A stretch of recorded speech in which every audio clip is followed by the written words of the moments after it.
Orang Kristen bisa hambar hidupnya.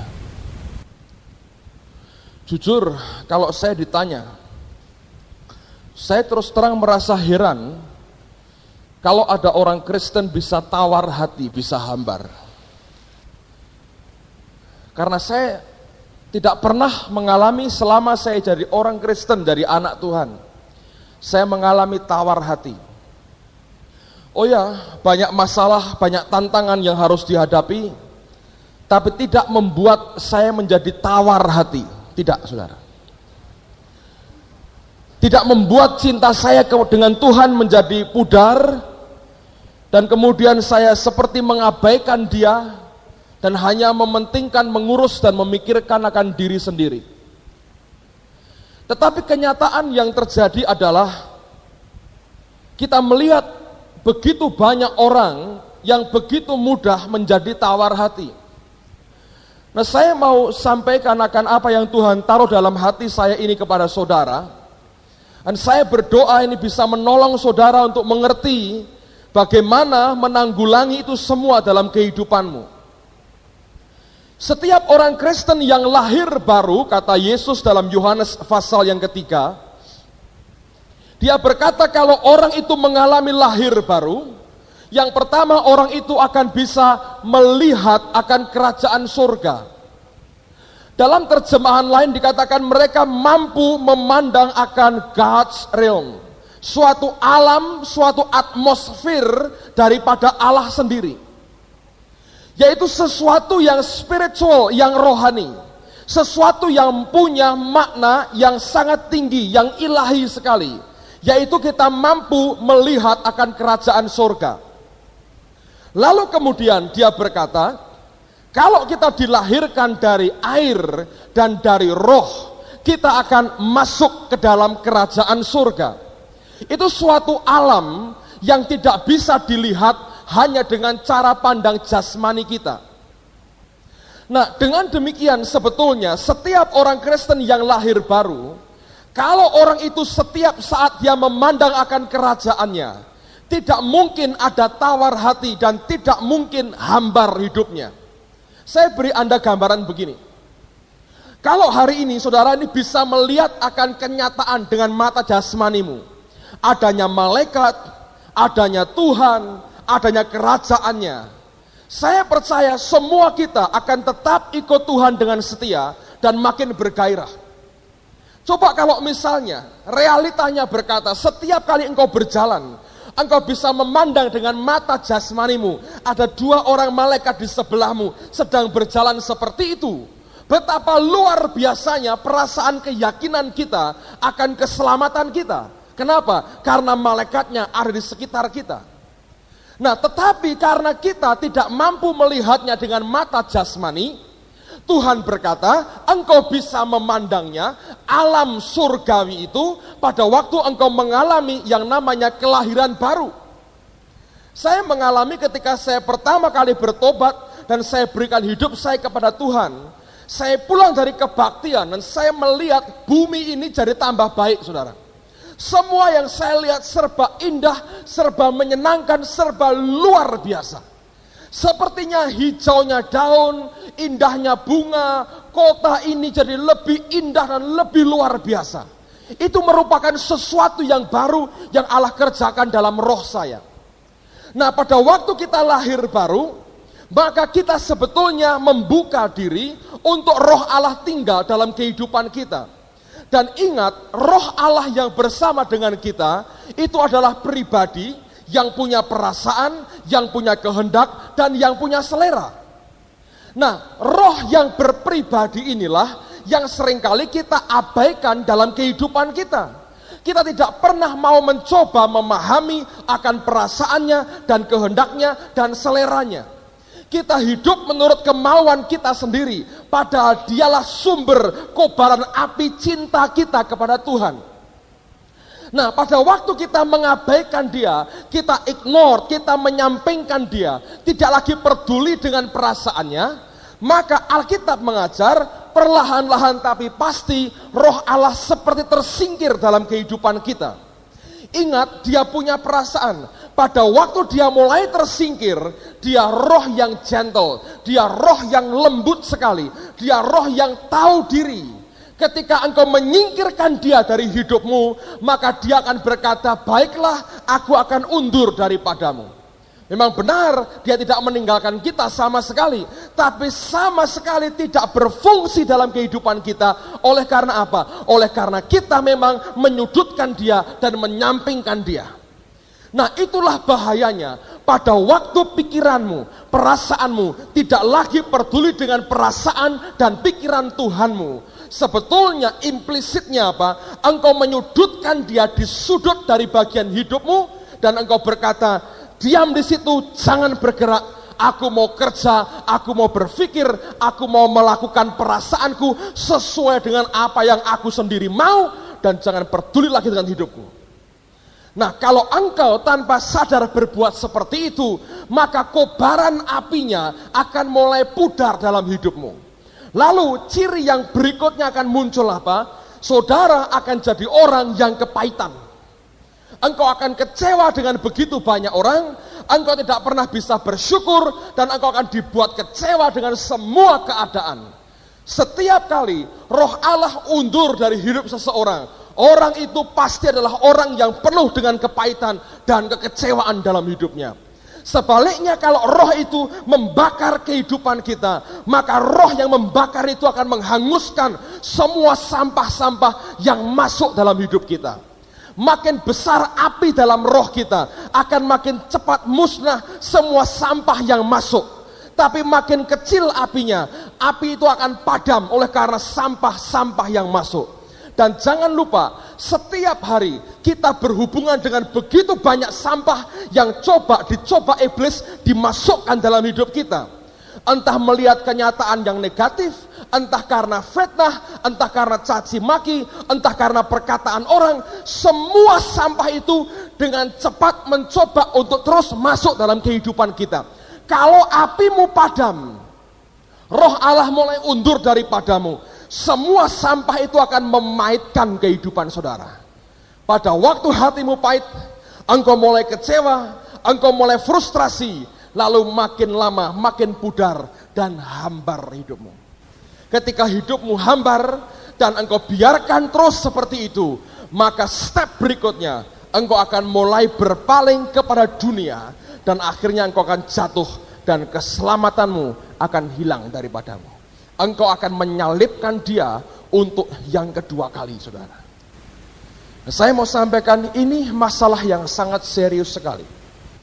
Orang Kristen bisa hambar hidupnya karena dia mulai menyudutkan roh Allah dalam kehidupannya. Tidak semua yang kita pandang baik sesuai dengan perasaan dan kehendaknya. Kalau kita mulai menyudutkan dia dalam kehidupan kita, saudara sebetulnya mulai masuk satu langkah di depan. Engkau sudah akan dibawa dalam hidup dalam keadaan hambar hatimu, tawar hatimu. Kenapa? Apinya tidak membakar lagi dalam kehidupan kita. Tapi kalau setiap kali engkau menyertakan dia, dan bahkan engkau berkata, ya Tuhan, engkau Tuhan dalam hidupku, kerjakan seperti yang engkau mau, engkau hanya mengikuti akan semua dan semua dan semua yang menjadi kehendaknya. Saya mau beritahu saudara, engkau akan hidup dalam anugerah Allah, dan kobaran api dan cintamu kepada Tuhan akan makin besar, makin besar, makin besar. Saya beri contoh begini saudara. Tadi pagi saya ceritakan, saya heran dengan Tuhan. Hal yang kecil, yang sepele, yang simple, dia dengar dan dia mau buat sesuatu. Saya ke Israel dengan rombongan dari Jakarta. Kami naik Air France, itu penerbangannya Perancis. Waktu kami berangkat dari Jakarta, saya buka di majalah. Di pesawat terbang itu ada majalahnya, saya buka. Ketika saya baca, pada tengah halaman itu, saya melihat bahwa ada sesuatu yang mereka tawarkan. Air France menawarkan begini, kalau Anda mau jadi member kami, anggota, tidak usah bayar. Kalau Anda terbang dengan Air France sekian ribu mile, Anda akan dapat tiket gratis. Minimal dari Paris ke kota atau negara lain di Eropa. Dan itu kan lumayan saudara. Jadi saya ngomong sama istri saya, karena kami pernah punya pengalaman dengan Northwest dan dapat tiket-tiket gratis seperti itu, bahkan sekarang sudah punya juga free tiket ke Amerika, cuman belum dipakai. Siapa tahu yang ada yang berdoa, Tuhan minta supaya Pak Agung bicara dan diberikan kepada saya. Bisa nggak? Bisa, saudaraku, jangan khawatir. Cuma selama ini belum pernah ada yang minta begitu, jadi masih saya simpan sendiri. Kalau ada yang minta begitu, boleh berdoa, siapa tahu.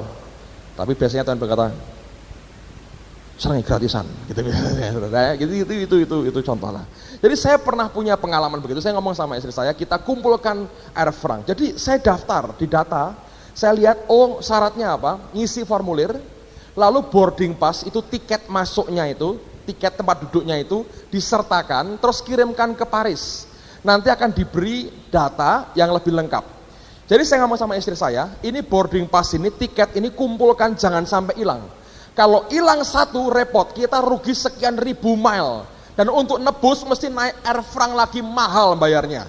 Saya bilang kumpulkan ini karena saya yakin, kalau ketika saya hitung, wah ini langsung sekali naik, Jakarta, Paris, Tel Aviv, PP, langsung dapat free tiket ini. Mungkin Paris, London, atau Paris, Venice, atau Paris, Milan, kan lumayan saudaraku ya. Ke Eropa gitu, nggak usah bayar pulang pergi, lumayan. Saya berkata, kumpulkan. Lalu kami kumpulkan, dan istri saya kumpulkan satu persatu. Waktu pulang dari Paris mau ke Jakarta, rupanya selalu kalau kami dalam grup itu, tempat duduk nggak bisa jajaran, saudara. Suami istri bisa mencar-mencar, tapi masih dalam satu grup, jadi bisa saling tukar tempat. Nah, berkali-kali kami tukar tempat, tapi selalu saya berkata, saya mau minta tukar tempat, tapi saya nggak mau tukar boarding pass. Ini adalah boarding pass saya, itu punyamu, saya mau simpan ini. Semua mereka setuju. Waktu dari Paris mau ke Jakarta, ada seorang putri, dia berkata begini, Pak, tukar dong dengan nomor duduk Bapak. Memang kalau saya tukar dengan dia, saya bisa jajaran sama istri saya. Tapi juga tidak hanya dengan dia, sebenarnya bisa karena itu 3 tempatnya ya. Saya bilang boleh tukar, tapi boarding passnya saya mau simpan sendiri. Wah jangan Pak, dia nggak mau. Saya nggak tahu alasannya kenapa. Dia desak saya terus supaya saya berikan boarding pass saya ke dia. Saya bilang tidak, dia desek terus. Saya bilang tidak. Tapi didesek terus saudara, lah nggak enak, dikira pendeta kok pelit. Saya kembalikan Pak, begitu masuk pesawat saya kembalikan.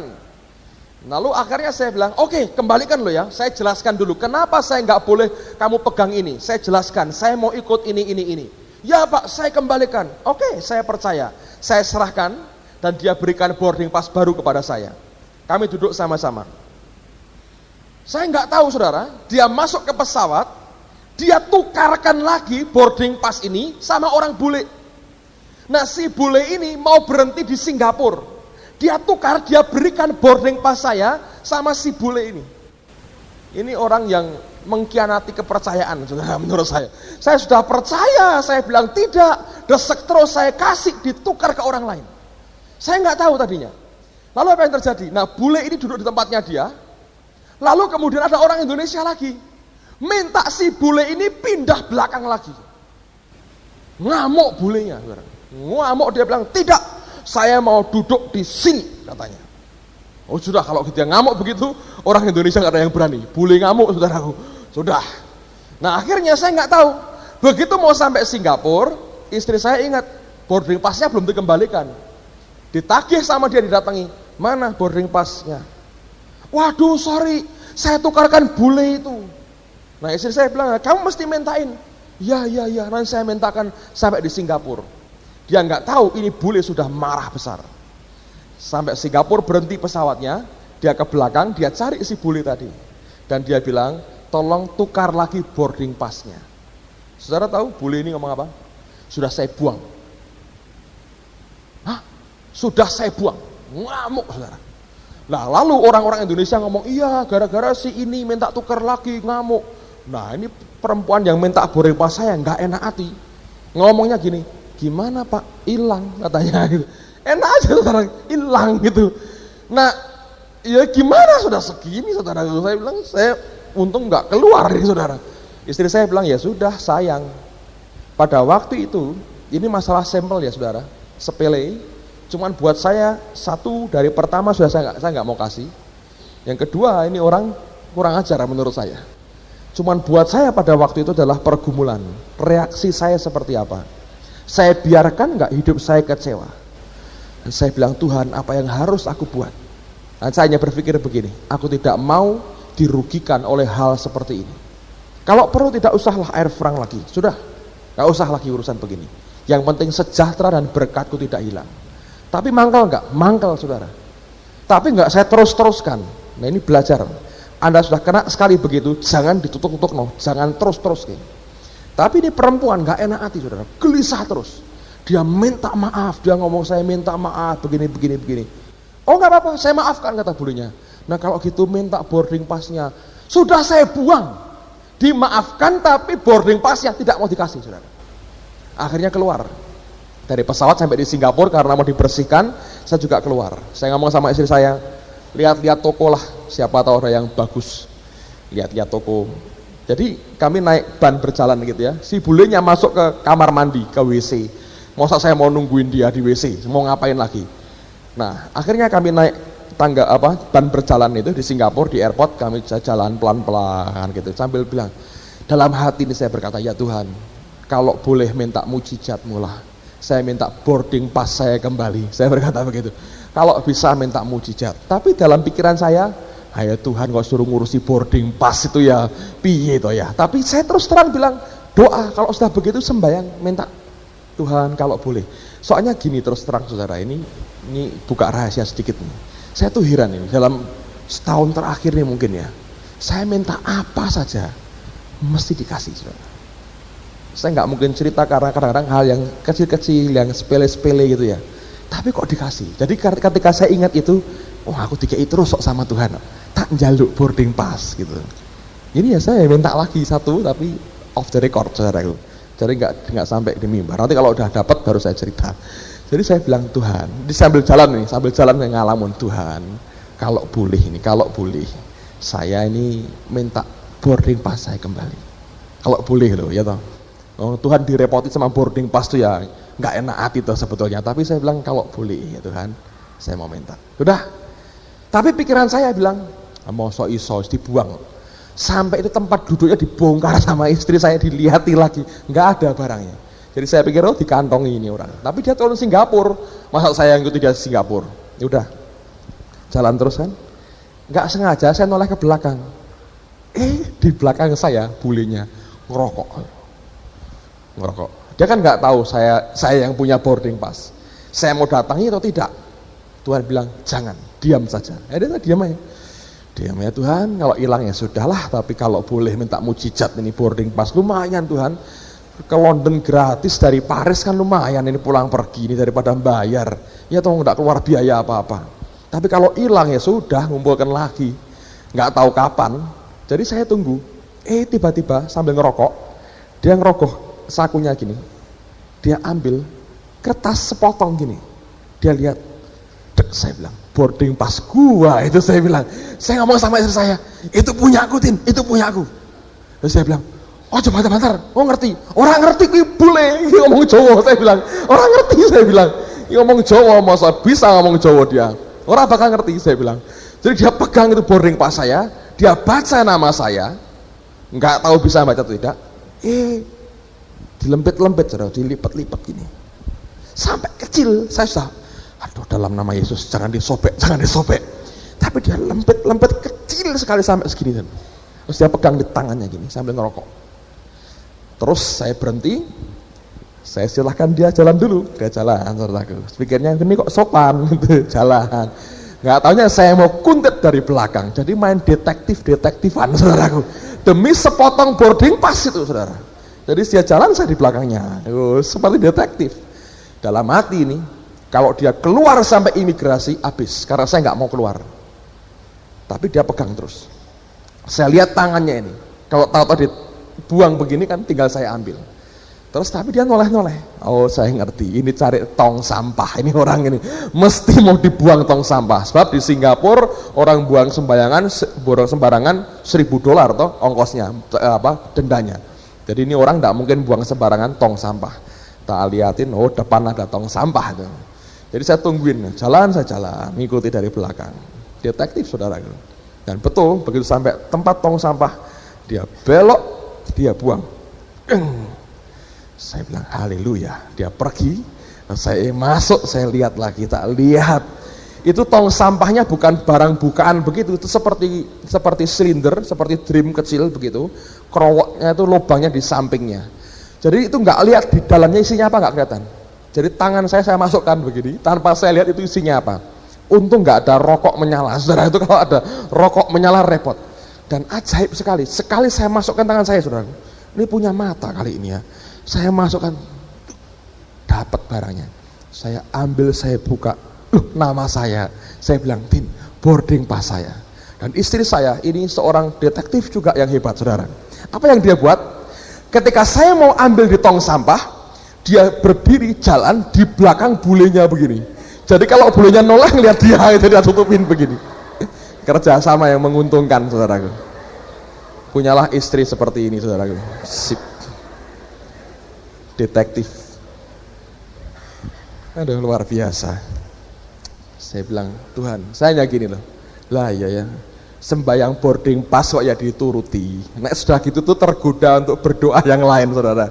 Kalau sudah begitu tuh tergoda. Ini kabeh-kabeh kok dituruti sama Tuhan nih. Begitu. Akhirnya balik.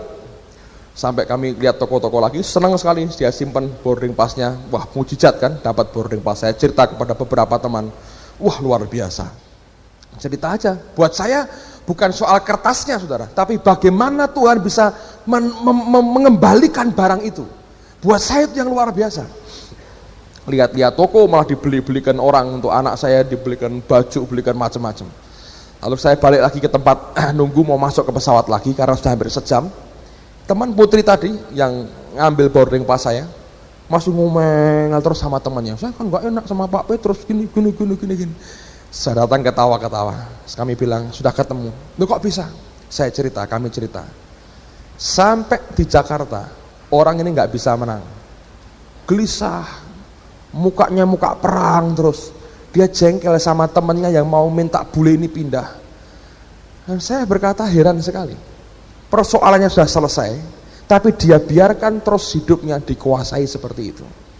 Ketika dia pulang dari Israel, apa yang dia dapatkan? Jengkel dan mangkel, saudara. Ngerti? Boarding passnya sudah kembali. Dan luar biasa. Saya mau beritahu saudara, itu mesti merupakan gaya hidup kita. Reaksi kita akan menentukan seperti apa kehidupan kita kelak. Saya mau bacakan satu ayat buat saudara. Yehezkiel pasal yang ke-36. Yehezkiel 36 ayat 25 sampai ayat yang ke-27. Yehezkiel 36 ayat 25 sampai 27. Aku akan mencurahkan kepadamu air jernih yang akan mentahirkan kamu dari segala kenajisanmu dan dari semua berhala-berhalamu. Aku akan mentahirkan kamu. 26. Kamu akan kuberikan hati yang baru dan roh yang baru di dalam batinmu, dan aku akan menjauhkan dari tubuhmu hati yang keras, dan kuberikan kepadamu hati yang taat. Rohku akan kuberikan diam di dalam batinmu, dan aku akan membuat kamu hidup menurut segala ketetapanku dan tetap berpegang pada peraturan-peraturanku dan melakukannya. Moffat Translation menerjemahkan begini. I will give you a new nature. Aku akan memberikan kepadamu sifat alamiah yang baru. And I will put a new spirit into you. Aku akan menaruh akan roh yang baru di dalam kamu. Nah, new nature, sifat yang baru itu seperti apa? Kalimat berikutnya. I will take away your hard nature. Aku akan mengambil akan sifatmu yang keras. And give you a nature, dan memberikan kepadamu suatu sifat that can be touched, yang bisa dijamah. Tuhan berkata, aku akan memberikan new nature, sifat yang baru kepadamu. Dan sifat itu adalah a nature that can be touched, yang bisa dijamah. Surat Yudas berkata, tetaplah engkau tinggal dalam lingkaran Stay always within the boundaries, di dalam lingkaran where God's love, di mana kasih Allah can reach and bless you, bisa menjangkau dan memberkati engkau.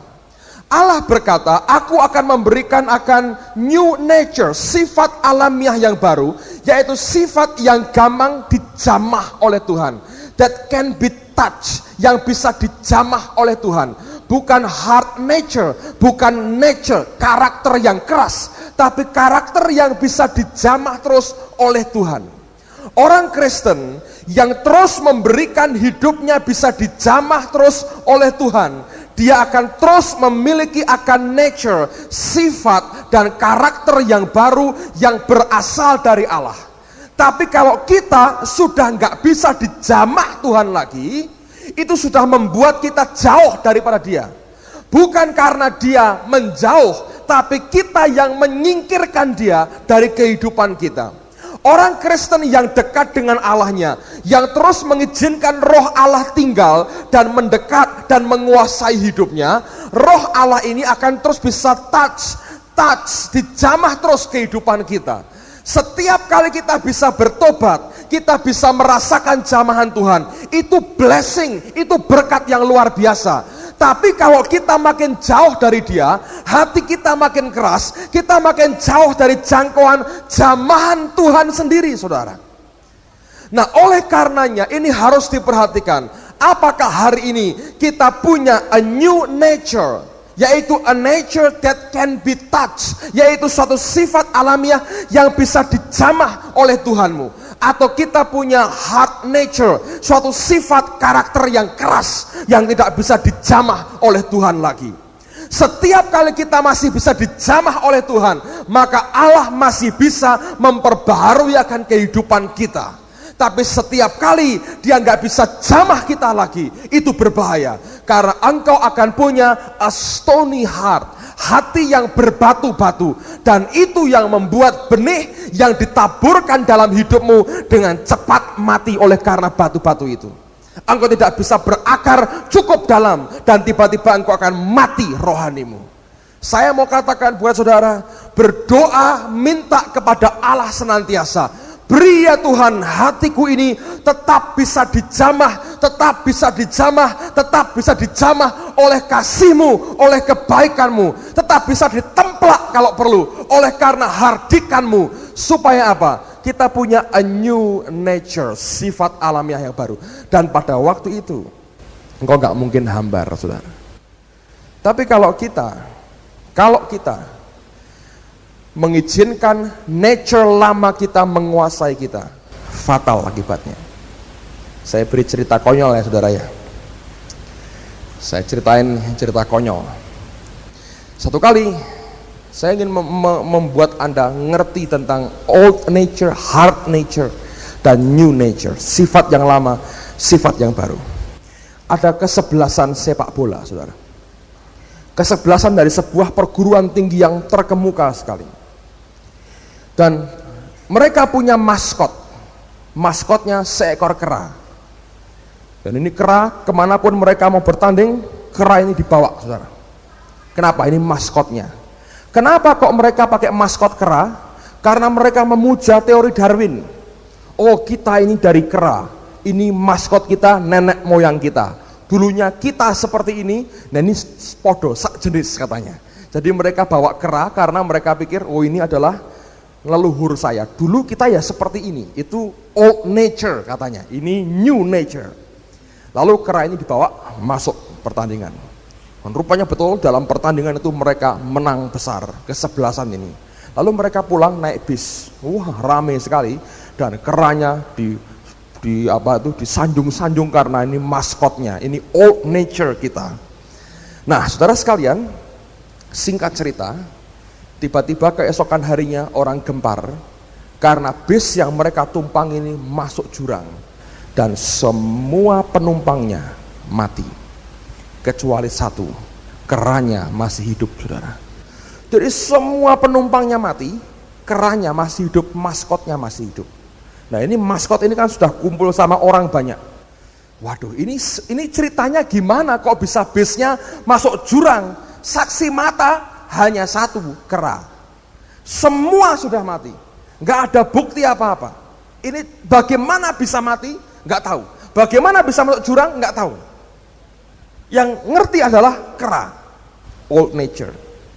Lalu dipanggil seorang ahli binatang, saudara. Mungkin ini pelatih sirkus. Keranya ditanya gini. Keranya nangis terus ya, keranya nangis keranya, saudara. Karena apa? Sedih. Ini rombongannya mati semua ini. Jadi keranya nangis terus dihibur sama ini, ya, orang ini dihibur gitu. Terus tanya begini, kamu kera ya? Ini kok keadaan bis kamu tahu nggak? Keranya manggut-manggut gini. Oh, ini keadaan bisnya tahu ini keranya. Jadi perlu diintrogasi untuk ngerti keadaan daripada bis ini. Penumpang yang di belakang lagi ngapain waktu kecelakaan itu? Sekarangnya begini. Oh, tidur semua. Yang belakang tidur. Nah, ketahuan. Yang belakang tidur. Wah, ini pinter, bagus. Yang depan lagi ngapain? Keranya mikir, dia bilang, oh, minum katanya. Dilihat betul ada banyak minuman keras. Oh, betul, ini mabuk. Yang belakang tidur, yang depan keranya bilang minum. Wah, tapi alasannya kecelakaan apa? Mikir lagi ini orangnya. Tanya. Nah, sopirnya kamu tahu nggak? Tahu. Nah, sopirnya lagi ngapain? Tanya. Sopirnya, oh, minum juga. Lalu mereka pikir, oh, ini gara-gara sopirnya mabuk, minum, terus puyeng, masuk jurang, kira-kira begitu. Ya toh? Belakang tidur, depan minum, sopir juga minum. Mesti yang depan minum, sopir ditawari minum karena senang pesta, minum juga pikirnya. Oh, mereka menyimpulkan, oh, baiklah, ini kesimpulannya, sopirnya minum, mabuk, masuk jurang. Sebelum selesai interogasi ini, keingetan ini yang tanya. Terus tanya, lah kamu ngapain waktu itu?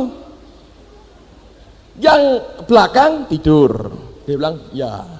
Yang depan minum. Sekiranya manggut-manggut minum. Sopirnya minum. Ya. Lah kamu ngapain? Dia bilang.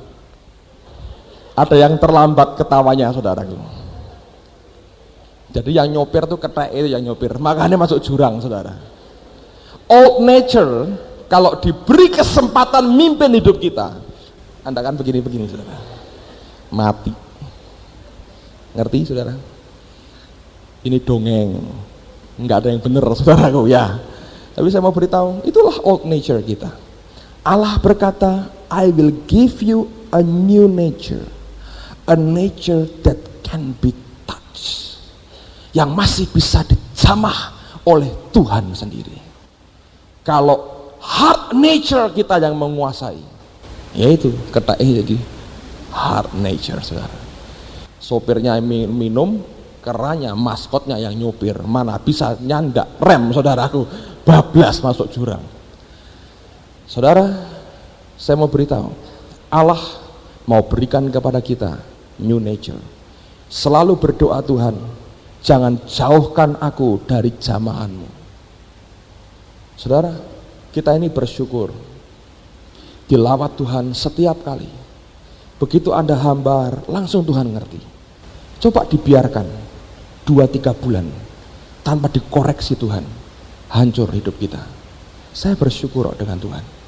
Ada orang tanya dengan saya, Pak, selalu kok mendoakan orang. Apa itu metode? Saya bilang tidak. Itu bagian dari bukti Allah mengasihi umatnya. Ya, orang yang hambar hatinya, kalau Tuhan tidak selesaikan dengan cepat, oh saudara, saya beritahu, itu seperti orang sakit. Kok mesti ke dokter, itu pertolongan, saudara.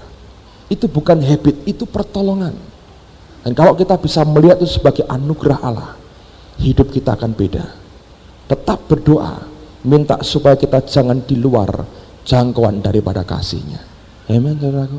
Mari kita berdiri bersama-sama. Haleluya. Haleluya. Haleluya. Haleluya.